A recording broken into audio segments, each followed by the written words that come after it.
warahmatullahi wabarakatuh. Kembali lagi dengan saya Agus Salim SPD, Guru Sejarah SMA Negeri 5 Bagan Sinumba. Ya, pada kali ini kita akan membahas mengenai kerajaan-kerajaan Islam yang ada di Sumatera Barat. Ini merupakan materi sejarah Indonesia untuk kelas 10.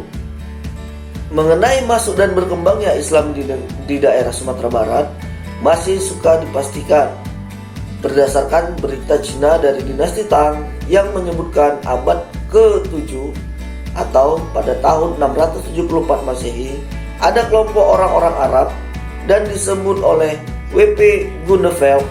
Wilayah perkampungan mereka berada di pesisir barat Sumatera. Islam yang datang dan berkembang di Sumatera Barat diperkirakan pada akhir abad ke-14 atau abad ke-15 sudah memperoleh pengaruhnya di kerajaan besar Minangkabau. Bahwa Islam sudah masuk ke daerah Minangkabau pada sekitar akhir abad ke-15 mungkin dapat dihubungkan dengan cerita yang terdapat dalam naskah kuno dari Kerinci tentang Siak Lengih Malin Sabiatul asal Minangkabau yang mengenalkan Islam di daerah Kerinci semasa dengan Putri Unduk Minangpasa Dayang Baranai Berpati dan Sabatang yang kesemuanya berada di daerah Kerinci. Menurut Tommy Piri juga mencatat keberadaan tempat-tempat seperti Pariaman, Tiku, bahkan Barus. Dari ketiga tempat ini diperoleh barang-barang perdagangan seperti emas, sutra, damar, lilin, madu, kamper, kapur barus, dan lainnya.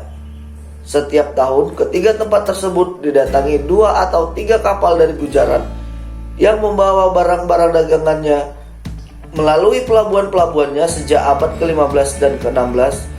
Hubungan antara daerah-daerah Sumatera Barat dengan berbagai negeri terjalin dalam hubungan perdagangan antara lain dengan Aceh. Pada masa Iskandar Muda, Pariaman merupakan salah satu daerah yang berada di bawah pengaruh kerajaan Aceh. Dan demikian pula, sejak penggantinya pada abad ke-17 terdapat ulama terkenal di Sumatera Barat. Salah seorang murid Abdurrahman Al-Siki yang terkenal bernama Syekh Burhanuddin di Ulakan.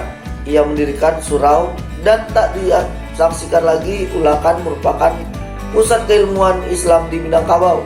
Tarekat Satariah yang diajarkan tersebar di daerah Minangkabau dan ajaran tasawuf yang cenderung kepada syariah dan dapat dikatakan sebagai ajaran neo-sufisme. Syekh Burhanuddin dalam masyarakat setempat dikenal sebagai Tuanku Ulakan. Penyebaran Islam yang bersifat pembaruan dan menjangkau lebih jauh lagi mencapai klimaksnya pada awal abad ke-19. Sejak awal abad ke-16 sampai awal abad ke-19 di daerah Minangkabau senantiasa terdapat kedamaian. Sama-sama saling menghargai antara kaum adat dan kaum agama, antara hukum adat dan syariah Islam, sebagaimana tercetus dalam pepatah adat bersandi syara, syara bersandi adat. Sejak awal abad ke-19 timbul berbaruan Islam di daerah Sumatera Barat yang membawa pengaruh Wahabiyah dan kemudian memunculkan perang Padri, perang antara golongan adat dan golongan agama.